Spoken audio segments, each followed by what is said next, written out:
Hello, and welcome to Let the Healing Begin.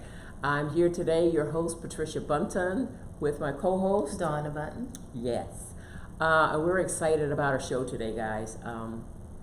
I think we have a really good topic, a topic that's much needed. A lot of discussion needs to be centered around it because it's something that we tend to overlook. We're talking today about overload, sensory overload.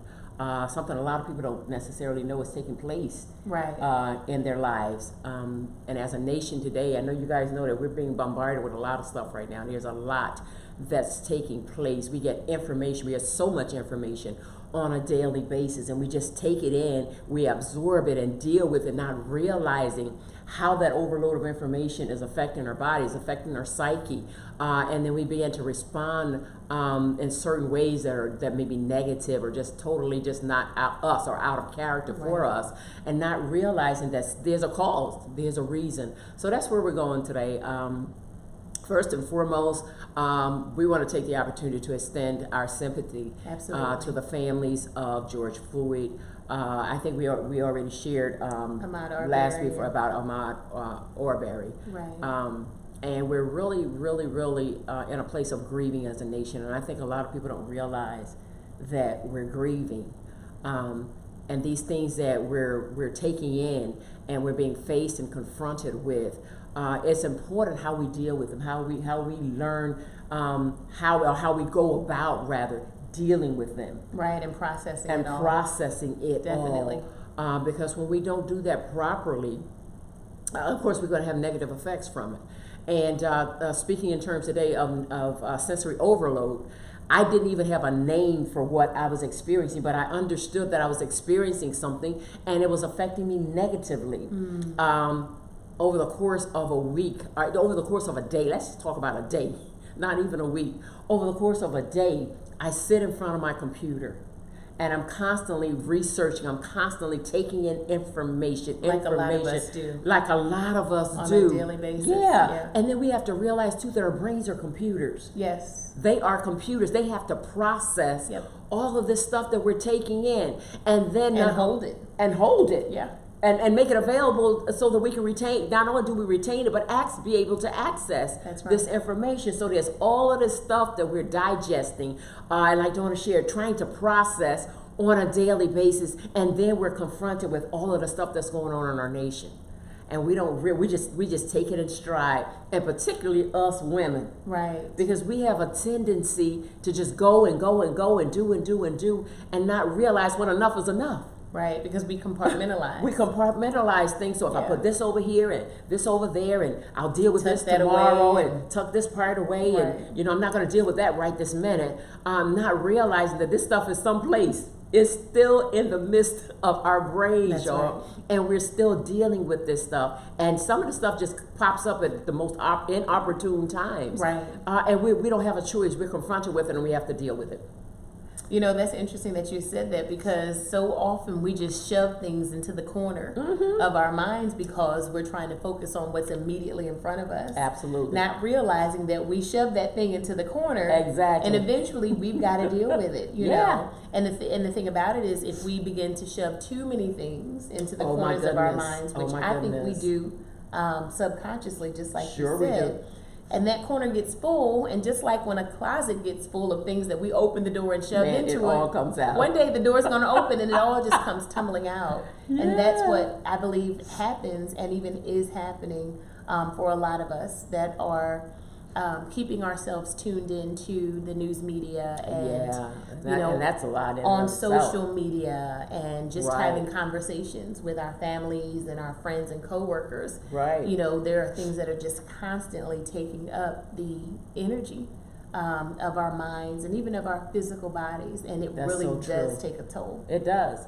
And the Bible admonishes us that we're to guard our hearts. I wanted to look up another translation of the scripture, but the King James Version is that we guard our hearts with all diligence, that we're mindful of guarding our hearts, and to guard something is to protect it. Yes. So we're admonished by the scriptures to guard, to protect our minds, and we know that our heart and our mind, they're one and the same.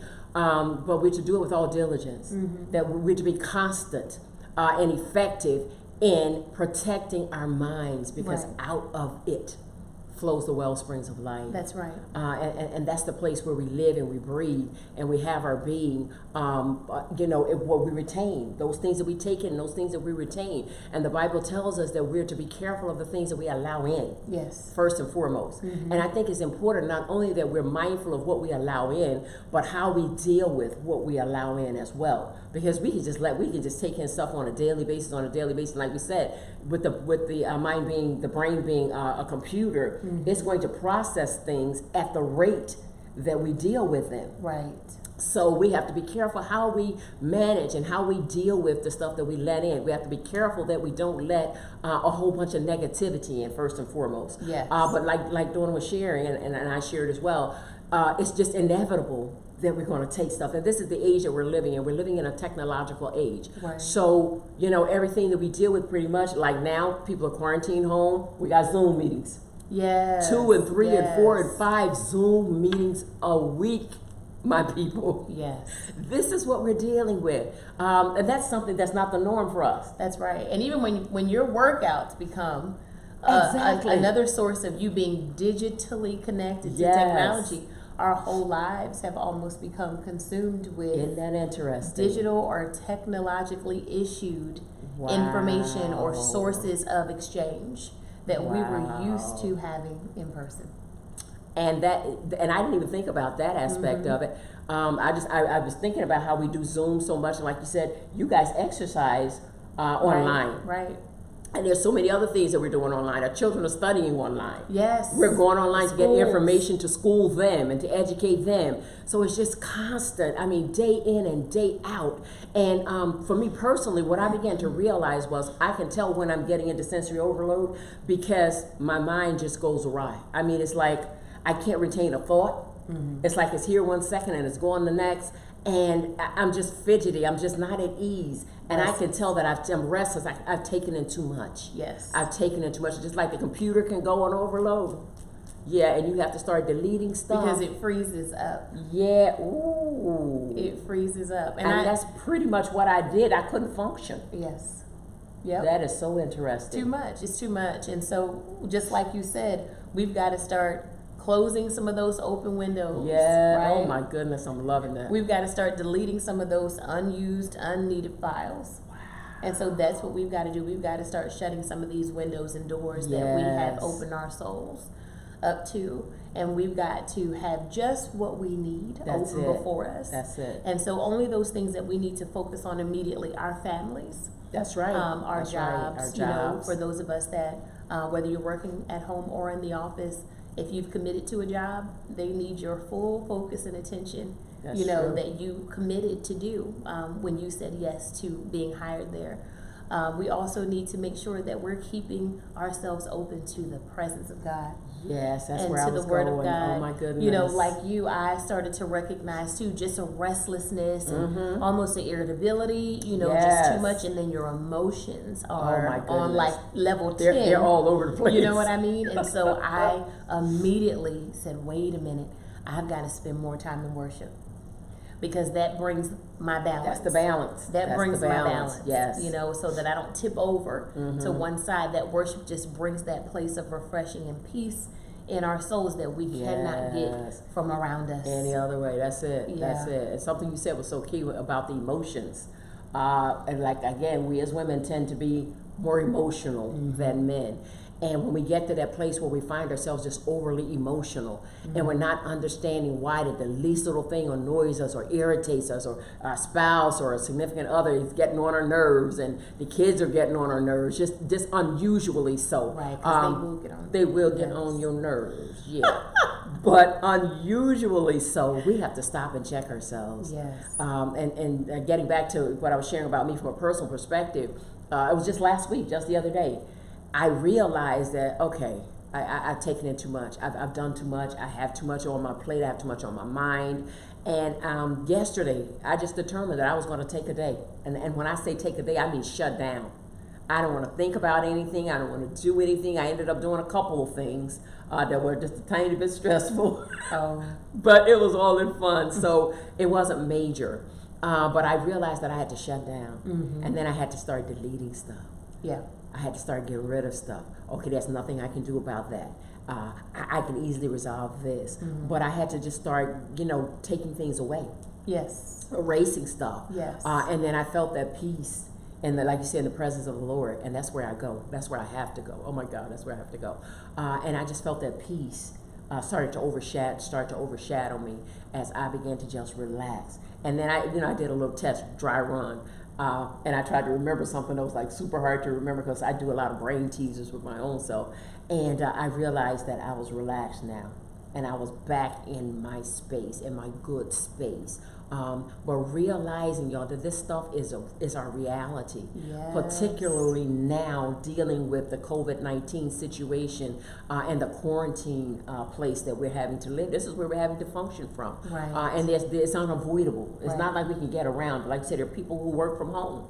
They don't have a choice. They're on the computer. Their meetings, they have to do Zoom or whatever platform they're utilizing for meetings. So some stuff you can't get around it. Right. But we have to realize that we can't get ourselves in such a place that we're not even functioning. Right, right. And it's encouraging for us to keep in mind that this too will pass. It will. And it will. It will. All that we're experiencing right now, it will pass. Eventually, this particular surge and peak of the epidemic will pass. But then we've got to know that because of the world that we live in, something else will be coming. Absolutely.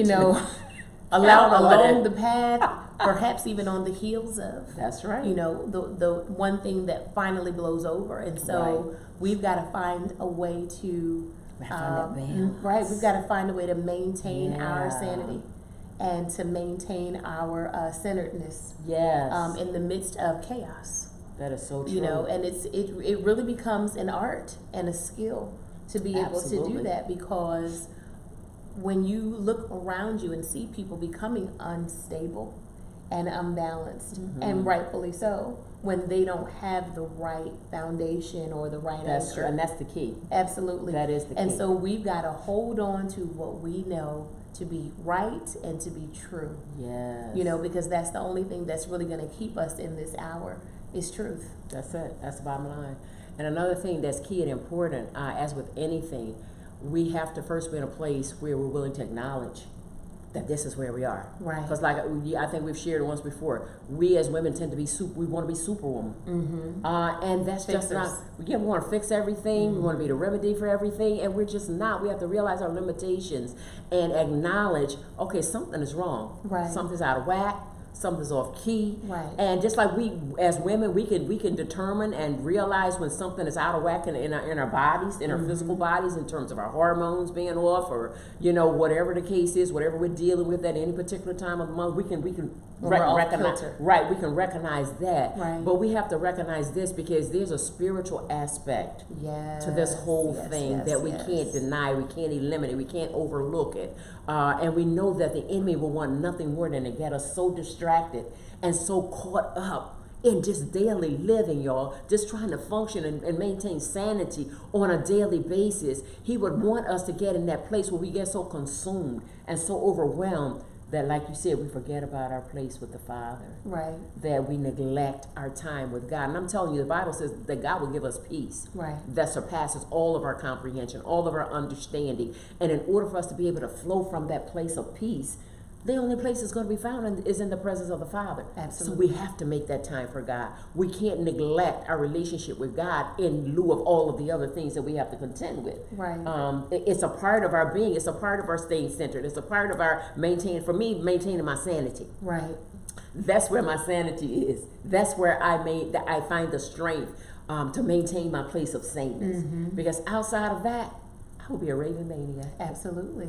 I mean, that's just reality. Absolutely. We have to know ourselves. Yes. And I want to get back to this place of grief, because we as a people have just been experiencing a lot of loss. Yes, we lately. have. Yes.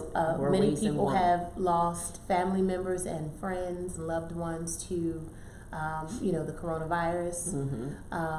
And then here of late, especially in the African American community. Yes. We've had multiple loss that we've experienced just in the last few weeks. Yes. It's not that we're experiencing something that is new or that hasn't been happening. Right. But the fact that it has been one thing on top of another, on top of another, there's a lot of loss that is happening.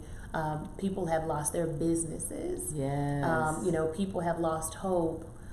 They've lost faith in government, and there's just a lot of loss that's happening. And so the world at large is experiencing quite a bit of grief.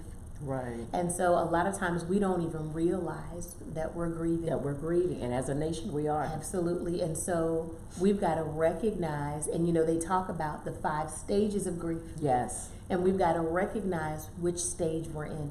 And it's, sometimes it may feel like you're going through all 5 at the same time. It's denial and, finally, that is so true. Finally acceptance. Right? But in that, how do we process it? How do we deal with it? How do we find healthy and appropriate outlets for it? Yes. Because you can't really tell a person how to grieve. You can't. There's no one size fits all cure or step process for how to process or deal with grief. That's true. It's something that every person deals with differently. That's true. And so we've got to allow people to grieve.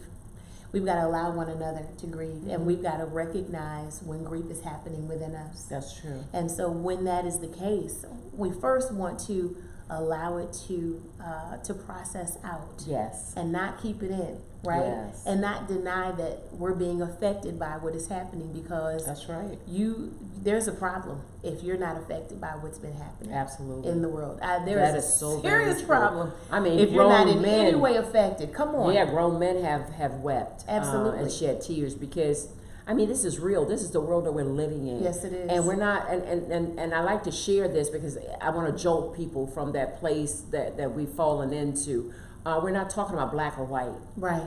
We're not talking about black people or white people. It has nothing to do with color. We're talking about humanity. Yes. And if we're not affected by the condition of our humanity, then we have a problem. Yes. I'm sorry to cut you off. No, that was a really good interjection, because that is a very important piece of, some of the cause. Exactly. Of, what we as a race of people, meaning the human race, right? We as a people are needing to acknowledge. That's true. And because of the fact that we're in such it feels like such a dark, time. Yeah, wow, it is. Such a dark time that we've got to be able to find our light, And I know that there are many people that aren't necessarily believers in Christ. That's true. And so many times I wonder, what are they clinging to? Oh my goodness, yes. Where are they finding solace? Yes. In the midst of all of this. How are they maintaining their sanity? Because we can't even fathom it, because we know where we live.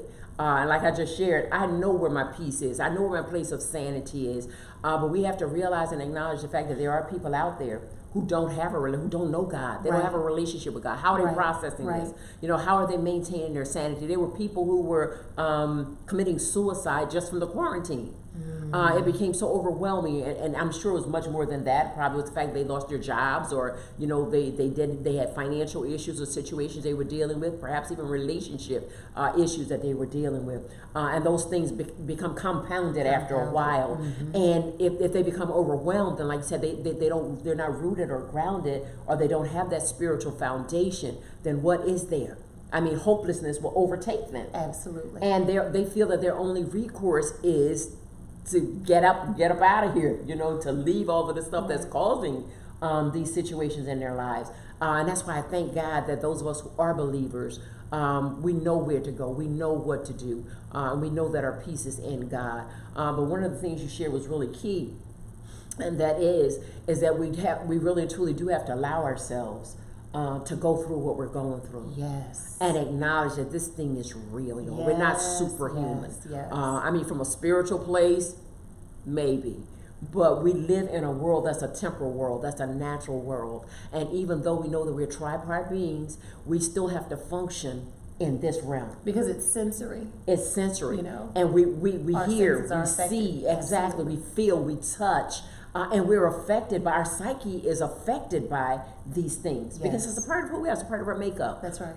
So we're affected by these things, and if we're not willing or we don't have the understanding and the knowledge that we really have to begin to deal with these things that we're being affected by, then we're going to find ourselves in that place of being burnt out, overwhelmed, in despair, desperation, all of those places. And when we share topics, and Donna, you can add to this as well, when we share topics, we want to be able to, first and foremost, like I said, in order to get healing, in order to get deliverance, in order to rectify something, you have to acknowledge that it first exists. We have to first acknowledge that it exists. Right. So we want to bring to light these situations, as the Lord allows us to see them, and not only be able to share the issue or the situation or the challenge, but to be able to offer a remedy. Absolutely. And I feel that that's so important in what we do. It is, because when there is no outlet, we become toxic.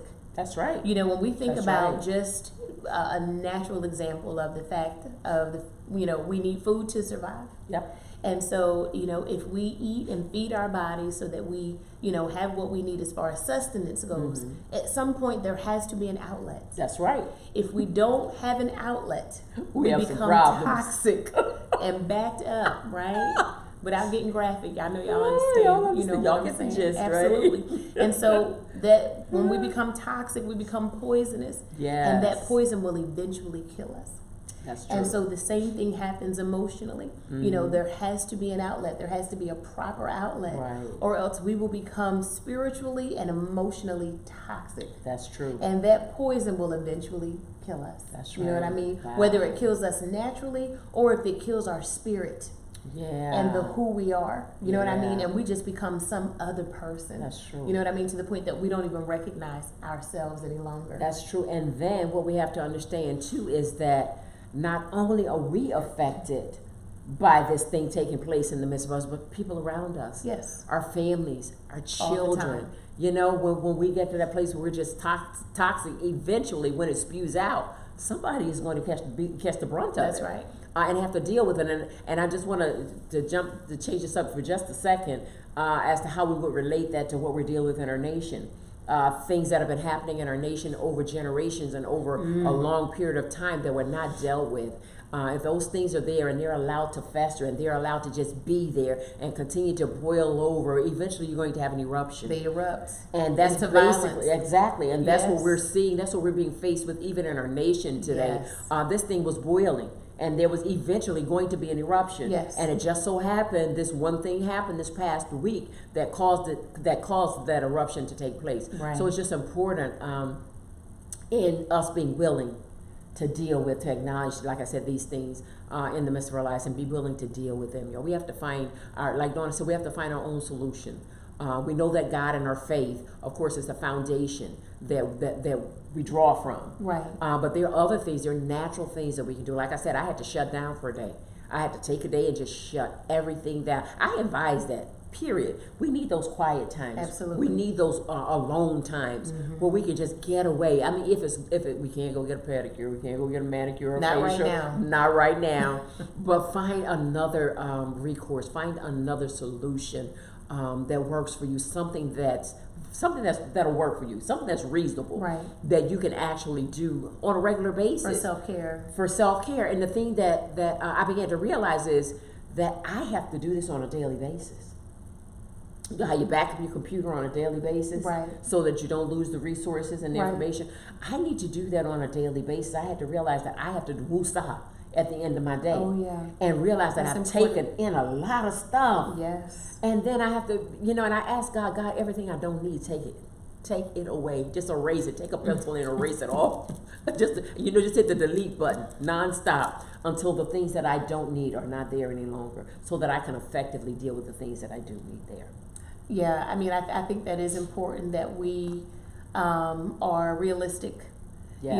In the things that we deal with on a daily basis, and how we do have to carve out some few minutes of time, if you have to, at the end of the day, to just kind of unwind and release. And, I think that if we continue to go, as we have been, we're going to continue to find ourselves, I want to say, weakening. Burnout is inevitable. That's exactly where I was going. Burnout is inevitable. It's inevitable. You know, our energy gets depleted faster. Yes. You know what I mean? Isn't that true? Absolutely. When we're not doing that maintenance that needs to happen on a regular basis. That's right. And so, you know, go ahead. I want to share about my remedy, my short-term remedy. I take naps. I do. I wake up very early in the morning. And I go until sometimes later in the evening before I shut down. So I realize that I need to take a nap. Midday, if I take a midday nap, it could be 15 minutes, 20 minutes, half an hour. Some days when I'm really exhausted, it gets a little bit longer. However, that works for me, and it may work for some of you as well. But if not, then you need to find out what it is. One of the things I think you were sharing this past week is getting up every 15 minutes or so. Just getting up and walking away from the computer, walking away from whatever it is you're working on. You know, step outside the door, get a glass of refreshment, a glass of water, lemonade, whatever. Anything to break the monotony of what you're doing and to give your brain a break. Absolutely. Because I'm telling you, I know my brain is on overload. I can't speak for anybody else. But that self-care is essential. Yes. And even exercise. You know, there's certain things that we can just do physically in moving our bodies that will cause, you know, blood flow to the different parts of our bodies, blood flow and oxygen to the brain, so that we stay alert. That's true. It brings us back into a place of refocus. You know, when we find that we're becoming drained. Exactly. You know what I mean? Yeah. Because any and everything can exhaust you. It's the truth. You know what I mean? Because there's so much going on. Absolutely. And we miss our sunshine. Yes. Go outside. Yes. Step outside on the and porch. recognize that atmospherically, yes, a lot is going on behind the scenes. That's true. So, you know, you talked about us being, you know, 3-part beings. We deal, for the most part, in the natural realm with things that we can see and touch, you know what I mean, and feel. Absolutely. Things, yeah. But we've got to acknowledge that there are things that are happening in the realm of the spirit. That's true. And so we've got to deal with spiritual things spiritually. Wow. Absolutely. Of course, our faith is the thing that's going to sustain us. Yes. We need to understand and realize that. But in order for us to see the change that we need to see in our nation, in our country, in our homes, in our families, our relationships, our neighborhoods, whatever the case may be, it's going to take prayer. And prayer changes things. And prayer definitely changes things. That's the truth. Prayer does change things. So I want to encourage you to stay in a place of faith, stay in a place of prayer. Realize that when one of us hurts, all of us hurts, because we're in this together, and there's no getting around that. We're actually glad you guys had the opportunity to join us today. We pray that the topic was a blessing to you in some way, and that you got something out of it that's going to be beneficial in your life. So until next week, remember, be blessed, and let the healing begin.